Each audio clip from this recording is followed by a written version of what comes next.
Assalamualaikum warahmatullahi wabarakatuh. Apa kabar teman-teman semua? Apa kabar anak-anak semua? Semoga sehat selalu dan tetap semangat untuk belajar secara daring. Baiklah, pada hari ini kita akan belajar tentang perangkat keras komputer. Nah, sebelum kita mulai, silakan jika ada video yang bermanfaat, silakan di like, share, dan jangan lupa di subscribe. Dukung terus channel ini supaya channel ini bisa berkembang dengan baik dan akan ada video-video pembelajaran selanjutnya. Oke, baiklah, kita akan masuk langsung ke materinya.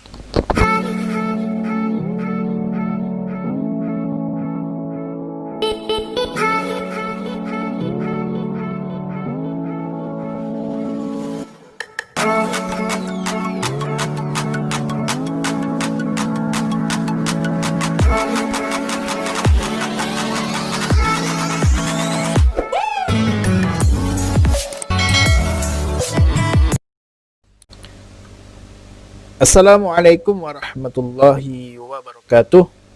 Apa kabar anak-anak semua? Semoga dalam keadaan sehat selalu dan tetap semangat untuk belajar.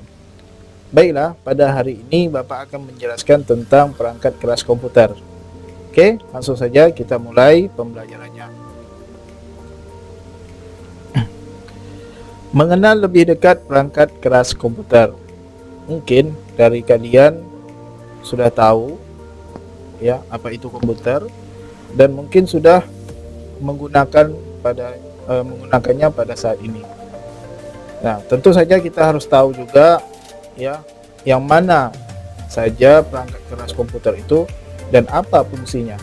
Nah, disinilah akan Bapak jelaskan ya tentang perangkat keras komputer.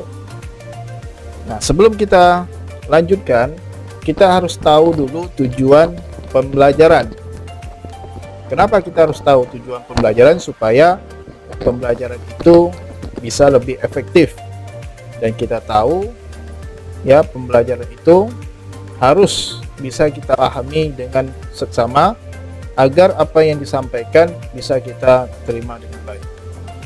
Nah, tujuan pembelajaran hari ini adalah siswa dapat mengetahui perangkat keras komputer dan fungsinya serta bisa digunakan di dalam kehidupan sehari-hari. Pengertian perangkat keras komputer.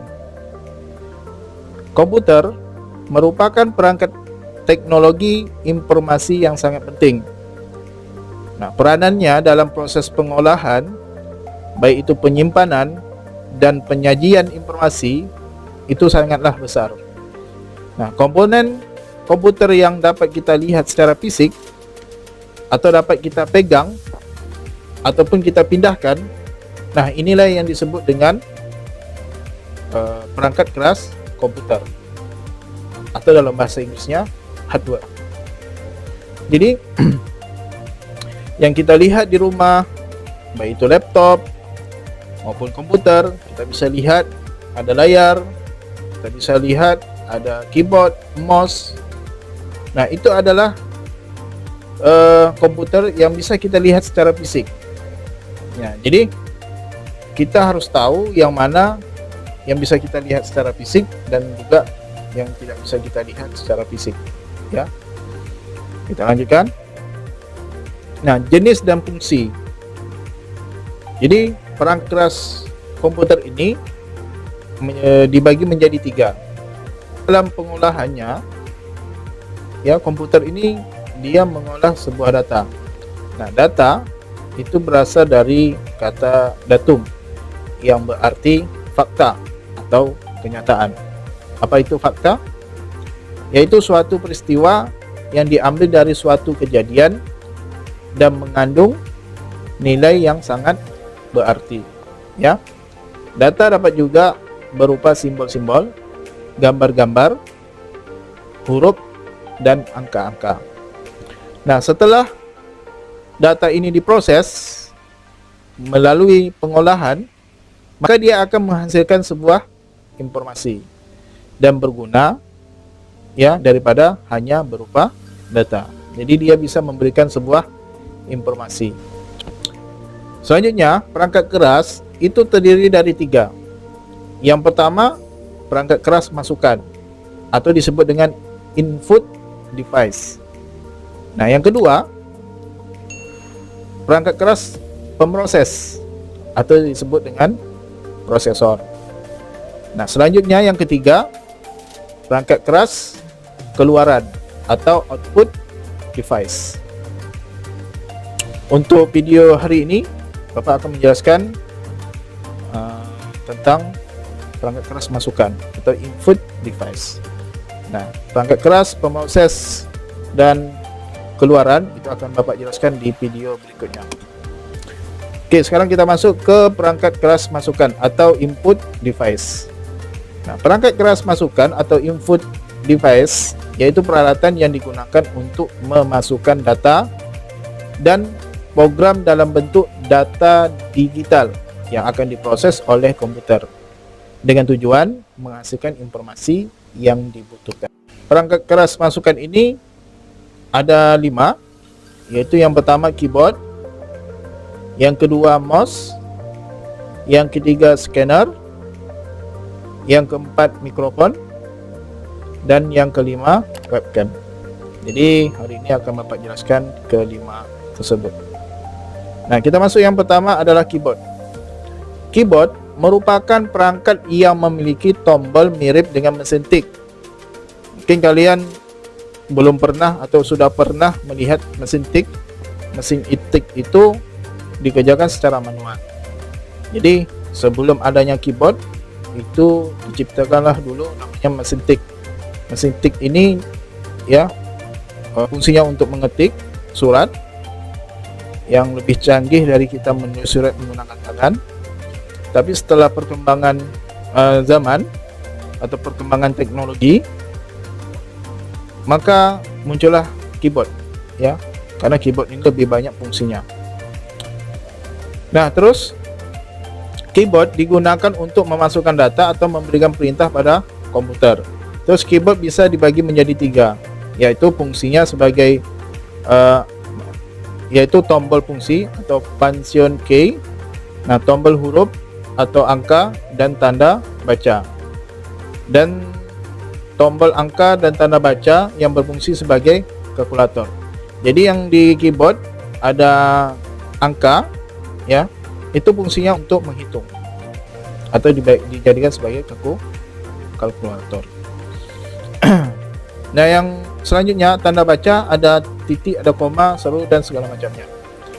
Nah, dalam beberapa sistem operasi, apabila dua tombol ditekan secara bersamaan, maka akan muncul fungsi khusus. Contoh, ketika kalian ingin menggandakan atau mengcopy, itu dengan cara tekan kontrol lalu C, huruf C, maka dia fungsi untuk menyalin atau mengcopy. Setelah itu ditekan lagi ditekan lagi tombol kontrol P ya, untuk menampilkan atau untuk paste. Nah, perhatikan di sini, ini ada beberapa keyboard. Nah, keyboard yang pertama itu menggunakan kabel PS2 ya, PS2 namanya ya. Ini keyboard yang lama ya. Kalau masih ada komputer sekarang ini, ada yang masih menggunakan keyboard seperti ini ya, PS2 ya, colokan seperti ini. Nah, yang kedua keyboard USB. Keyboard USB ini kelebihannya dia bisa digunakan di luar laptop atau komputer ya. Nah, jika misalnya keyboard di laptop rusak, ini bisa digunakan keyboard USB. Nah, selanjutnya yang kedua adalah keyboard yang ada di handphone kita masing-masing ya. Fungsinya sedikit berbeda, tapi tampilannya atau tombolnya sama. Nah, yang ketiga ini ya, keyboard yang ada di laptop seperti ini ya. Oke. Nah, seperti kalian perhatikan tampilan di layar ini mouse yang sudah gerak-gerakan. Nah, ini fungsinya nanti bisa digunakan secara bersamaan dengan menggunakan keyboard ya. Contohnya kita tekan tombol shift ya pada sebuah kalimat ya, maka dia akan memblok tulisan tersebut dan bisa digunakan untuk dikopi atau digandakan seperti itu ya. Nah, sama juga mouse juga ada PS2 dan USB. Perhatian di sini, ini sudah menggunakan USB ya. Yang gambar kedua ini sudah menggunakan wireless. Fungsi dari mouse. Oke. Selanjutnya yang ketiga, scanner. Scanner atau alat memindai merupakan peralatan masukan yang berfungsi untuk mentransfer atau mengkonversi gambar, foto, teks manual menjadi data digital sehingga dapat dimengerti oleh komputer. Nah, inilah bentuk dari scanner. Scanner ini banyak fungsinya. Jika kita punya sebuah dokumen seperti gambar atau dalam bentuk sertifikat, nah ini bisa kita scan ya untuk menggandakan sebuah dokumen. Kita bisa simpan ke dalam komputer dan kita jadikan dia format JPG ataupun PDF. Nah, selanjutnya mikrofon. Mic atau mikrofon seperti yang Bapak gunakan ini. Mikrofon merupakan alat input yang berfungsi untuk merekam atau memasukkan suara yang akan disimpan ke dalam memori komputer. Mic hanya digunakan untuk memasukkan input suara ya, jadi mic ini hanya digunakan untuk menginput suara sehingga suara kita bisa terekam di komputer ataupun laptop, dan juga bisa kita gunakan misalnya pengeras suara ya, seperti kita gunakan di masjid atau di tempat hiburan ya, banyak sekali digunakan. Nah, mic juga merupakan perangkat keras tambahan untuk menerima input suara tersebut, yaitu sound card atau speaker. Nah, ini bentuknya seperti ini, dan ini juga yang sekarang Bapak gunakan ini mikrofon juga namanya ya. Oke, selanjutnya yang terakhir, webcam atau disebut dengan web kamera.